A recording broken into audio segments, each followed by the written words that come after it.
Bakit nga ba tumakbo si Rosmar bilang presidente ng Korea? Ito ang aking mga listahan kung bakit niya ito ginawa. Number 1. Upang maging mas sikat.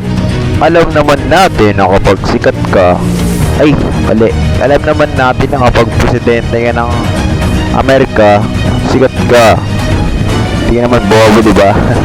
Pero yun, kaya dahil gusto niyang maging presidente ng Europe kasi para mas sumikat siya.